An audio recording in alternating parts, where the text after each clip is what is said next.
Next speaker is Arpita Chaudhary, and she is also going to discuss the topic. Sir, obesity and CKD, renal Obesity nutrition. is very important topic. Obesity and CKD. Again, all the topics have twin contraindication, because how do we maintain weight and how do we restrict the calorie, protein, etc. This is also very, very complex subject. So, very good morning. Thanks to Shanilata and her team for excellent hospitality and inviting me to this meeting to give us a very good platform of discussing an ever neglected thing in renal practice, that is the renal nutrition. So, what will be the roadmap for today's talk is whether obesity is, there is an argument that whether obesity is a disease, addressing it is a disease, as a disease increases the barrier to access several healthcare and the social stigmatization, whereas accepting it as a disease indicates that it has a specific pathomechanism and some interventions are possible and at the population level as well as in the individualized level, and accepting not the weight-centric paradigm but the incorporating the visceral adipose tissue in count, measuring the waist circumference as well as waist hip ratio and waist height ratio. Obesity is not behaving in the same way. We are not addressing it in the all three phases, so pre-dialysis, dialysis and the transplant. Obesity paradox of ESRD, how to intervene and how safe it is to intervene, and always to remember that obesity is a multidimensional risk factor that is going to affect each stage of chronic kidney disease.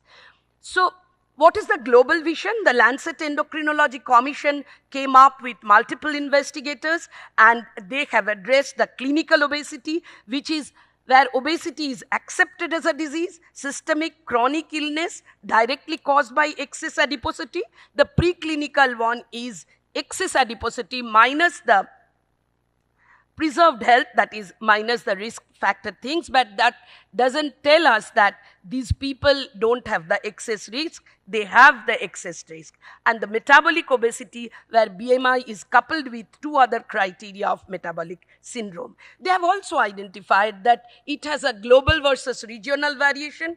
China has a separate, the Asian countries has a separate BMI definition, and India, the ICMR survey that has created a 4-group population who are metabolically obese, the MU, the mono, where metabolically obese, non-obese, and metabolically healthy as well as metabolically healthy, non-obese, obese and non-obese.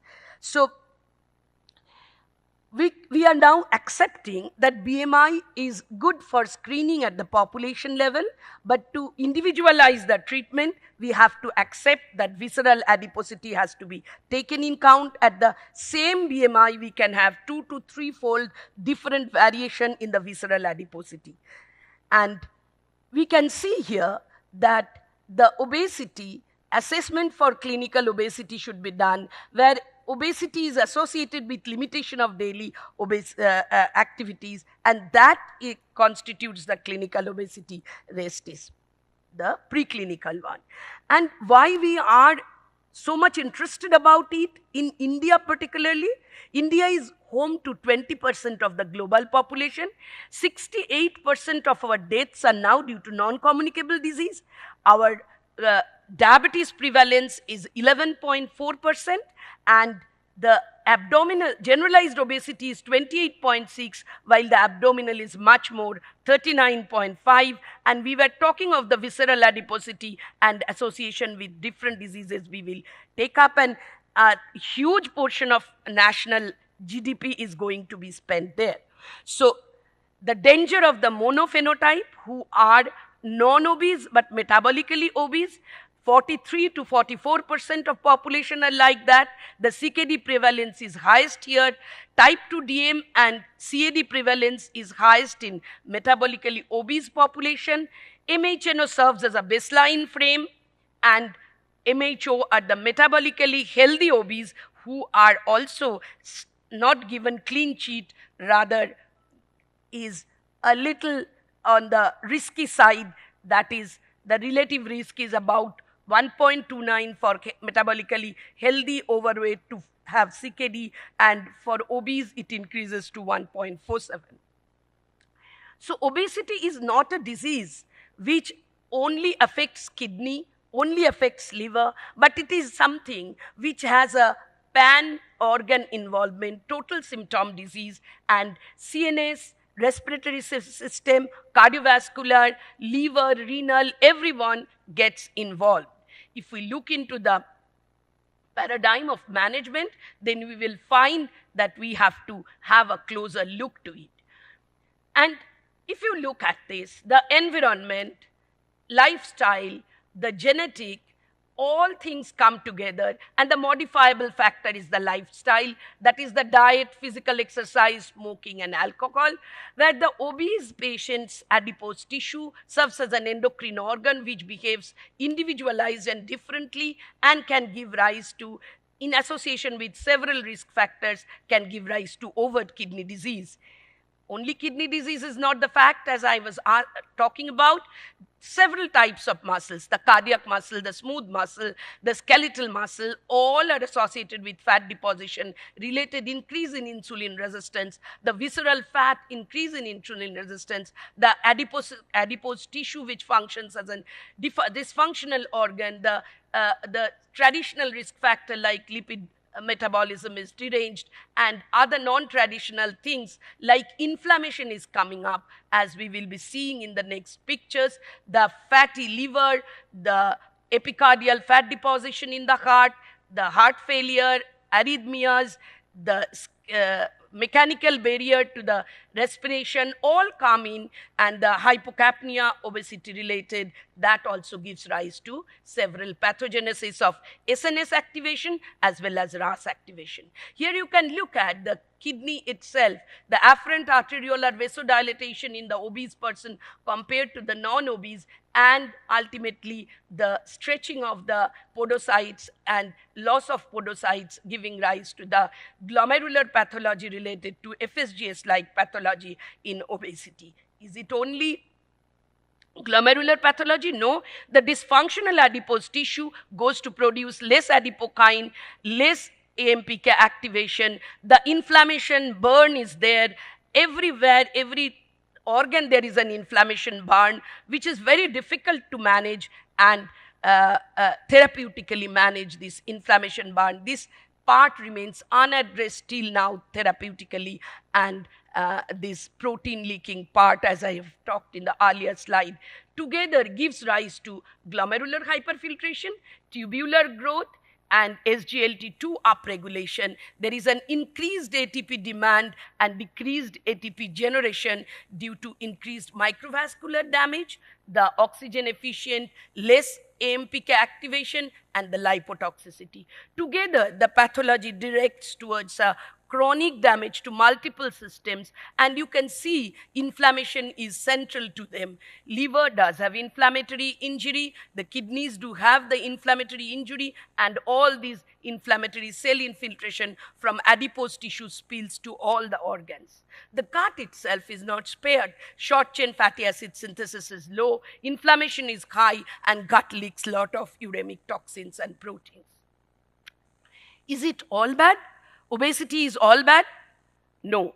In the ESRD, advanced ESRD, probably excess weight becomes a survival mechanism. Why it happens so? It can be due to the better hemodynamic stability in this group of population. There is toxin sequestration in the uremic toxin is sequestered in the adipose tissue. There is protein energy malnutrition related problem is less in obese people. And there is an endotoxin defense through the favorable endotoxin lipotoxin pathway, lipoprotein metabolism. So when we look at the whole picture, how we will approach a patient when they reaches us, we have to definitely define the preclinical and clinical obesity now. As we screen EGFR and UACR, similarly, when a patient drops in our clinic, now we have to look at the patient, think of BMI measurement where necessary, and I think a uniform BMI measurement, because we have a different sort of BMI plus waist circumference measurement, can give us an idea which patient it belongs to the preclinical obesity group, and the treatment group is screening this population actively, and when they are clinical obesity, addressing their problem. How? There is diet moderation, the physical activity level increase, and behavior related to both has to be changed. There are medical therapy, excellent medical therapy is now available, as GLP-1 RA has become less costly and affordable for our population too. And the metabolic and bariatric surgery remains the last resort for very obese population. So diet and exercise, which we talk about so much, is there any evidence? Yes, there is evidence published from Norway where they have followed up an early CKD cohort for 10 years, and while in 10 years the US picture is with rise in T2DM and obesity, there is loss of EGFR and increase in proteinuria. They have followed the GFR and proteinuria with the intervention of diet, exercise, and meticulous BP control, and you can see even after 10 years the two graphs are very close to each other without having much risk, and this is the albuminuria, which also didn't change much with these interventions. So even a population-based intervention done in such great way tells us that for India, where practice of preventive medicine is very, very important, if you want to cut the GDP-related huge burden on diseases, and in future, you definitely adopt to such a module where we would follow such module with general physicians as well as nephrologists. So stage-specific impact of ketogenic diets on EGFR. This is another published evidence-based data where it is shown that if you have started implementing it very early, that is EGFR is the stage 1 CKD, then the EGFR benefit is given to both diabetic as well as non-diabetic population. When it comes in concern to the stage 2 kidney disease, then EGFR change is still present in both diabetic and non-diabetic group, though the extent is relatively low, 4 to 6, 3 to 4, or 1 to 3 in the diabetic group. Stage 3, the diabetic people's GFR doesn't change with intervention, but the non-diabetic people still have a chance of improving their EGFR over time. So ketogenic diet remains an option. The NIH Obesity Education Initiative expert panel therefore suggests a caloric restriction along with 45 minutes of moderate intensity physical activity. Is too much is good? No, we should remember the lethal peril of unguided rapid weight loss. There was a CREEK cohort population, that is around 2,500 population, 6.8-year follow-up. Overall cohort mortality was 34%, and the highest mortality was suffered by the class 6 group, who really had a lot of weight loss. So ideally, we should not chase a very rapid weight loss. Is pharmacotherapy, though obesity specific, we are mentioning GLP-1 RA, but GLP-1 RA, ARBs are both very, SGLT2Is, all are renoprotective as well as cardioprotective, though the weight loss may not be achieved by all, and weight loss is relatively slow when we need a relatively faster to increase inclusion in transplant wait list, then we may think of adding the metabolic or bariatric surgery, which can give a better thing, but surgery-related complications are definitely on board. So the pre-dialysis population, they need an aggressive posture because we want to reduce the CKD progression. The dialysis CSRD, we remain relative conservative on weight. The transplant wait list, we remain slow on decreasing weight, not mandating a very severe weight loss just to satisfy the wait list inclusion. And the other cause is when the patient is a post-transplant patient, care should be as we do in the pre-dialysis CKD population. So we have to weigh the short-term risk versus the long-term risk of overnutrition. Short-term risk of undernutrition may unmask the protein energy wasting, lean mass loss, and immediate mortality, whereas overnutrition may eat up our future. So the success lies in not only reducing the number, but improvement in the overall clinical picture, stage-specific balancing, or competing metabolic risk. With that, our talk comes to an end. I'm ready to take questions, and this is an invitation for me. Thank you, Arpita. You agree with me? Dr. Arpita has tried to address the gross issues of this very important subject, obesity and CKD. But this requires at micro level, this requires a lot of discussion. The topic open for Dr. Abraham. Yeah, Arpita, can you hear me? The microphone on? Yeah. So, lucid, good cartoons. My question to you is that what is more effective? Is it a surgery or is it a medical treatment? Because I have some concerns about medical treatment.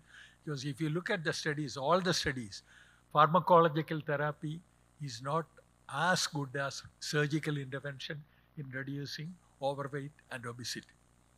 BMI more than 35 is usually not remediable by metabolic therapy alone. You will need the bariatric surgery.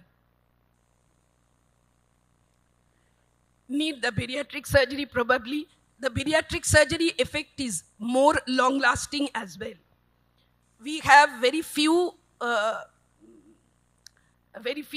in practice implementation of bariatric surgery in the obese CKD, but I think 5 or 6 we have performed, and they are able to maintain their lean mass. So, Dr. Arpita, I agree with Dr. Jogji in most of the other things, but not maybe on this issue.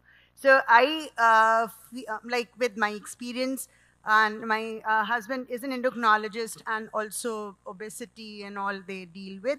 And now with the availability of newer molecules, the GLP-1 RAs, semaglutide is there, and then you have the dual agonists as well, tirzepatide. So the results are very good. I mean, 15 to 20% weight loss. So you start them in proper patients, right patients with the right indications, excluding all the contraindications, and the results are good. I do agree with Dr.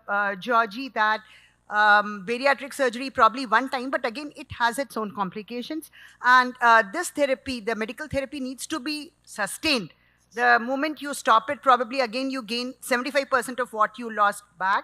But again, I think like personally or for our patients, even for CKD patients, we should give a go at medical therapy before we subject them to bariatric surgery. But one thing is very important, Manisha, that even endocrinologists do agree that the first 5 to 10% weight loss should be preferably through diet and exercise. Absolutely, If the that diet goes without and weight saying, loss, yes. Diet and exercise cannot make the first 5 to 10% weight loss, then only we should consider the pharmacologic therapy just for obesity. If we are using GLP-1 RA as renoprotective, cardioprotective, as well as for obesity, it's definitely good.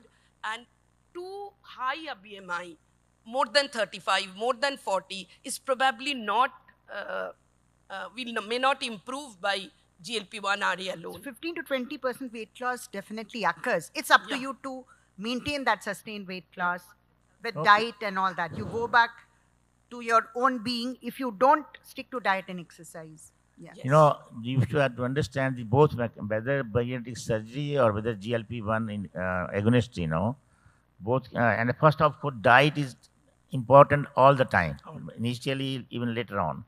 But, and both the therapies, there is a recurrence once you stop. You start GLP-1, there is a recurrence rebound, you know. Similarly, with after some time, even after bariatric surgery also.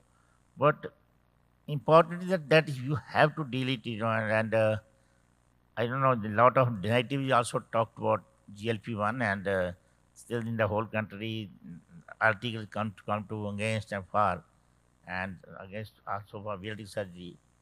But this is a major problem actually, and it is still unsorted, and we don't know the real answer. But yeah, of course, there is a remarkable improvement as far as visceral fat is concerned, both with bariatric surgery and GLP-1, all over the world actually. Yeah, bariatric surgery have own complications also, and post-surgical complications like hypergluria happening, this deposition, lot of problem is there. It is not that without any problem. So I don't think with this much the effective medicines, bariatric surgery will exist now, particularly for this reducing weight purpose. Other important things are. I wanted to know that why not we nephrologists see about the toxicity of the lipids on the kidney. If the lipid droplets are deposited within the kidney, that is the similar toxicity as it happens in the liver cells, and the causing the same kinds of the inflammatory cytokines secretions, and that is causing the injury. So that part we needs to look into. So and that has been demonstrated in rat models. So. Demonstrated the renal sinus fat, which is very much a player of obesity-related renal damage directly, and has been interfered by the scenario is being improved by use of GLP-1 RE. So I think that will be the one newer aspects there we nephrologists should think of. Like Thank fatty you, liver, it is a sir. Sir has told no. Regarding the GLP-1 analogs, it is still not approved in dialysis individuals, and when the patients are already on dialysis because of the risk of sarcopenia, GLP-1 analogs are not given. So there is one area where still I think we may have to resort to bariatric surgery if in case the weight is quite much before the transplant. Yeah, but Ranjani, I have seen that in waste, they have started using GLP-1 RA to their wait-listed transplant patients because of having BMI of more than 40. They are being temporarily inactive in their transplant wait list. That harms them because they are mostly deceased donation. So it harms them not to be in the transplant wait list because obesity-related transplant patient, the surgery itself is more expenditure. So access to renal transplantation is hampered in the ESRD patients. That's why for that reason they are using, it is always to be weighed against the risk of sarcopenia. Dr. Muthu, you are correct that as far as preservation of renal function is concerned, they are not approved less than 20 ml per minute GFR. But here there is a problem with different somebody waiting for transplant, then you are not using this drug anymore as a sort of a preservation of function, but you want to use as a, say, to reduce the fatty problem, So in that case, probably at certain they are experimenting, but still not evidence based, In the dialysis patients, you need to assess the fat mass before putting them on because sarcopenic obesity is also a factor there, whether you are putting really lean mass deficient. So we'll stop it here. This is a very complex subject. Throughout day you can discuss it and still is unsorted out.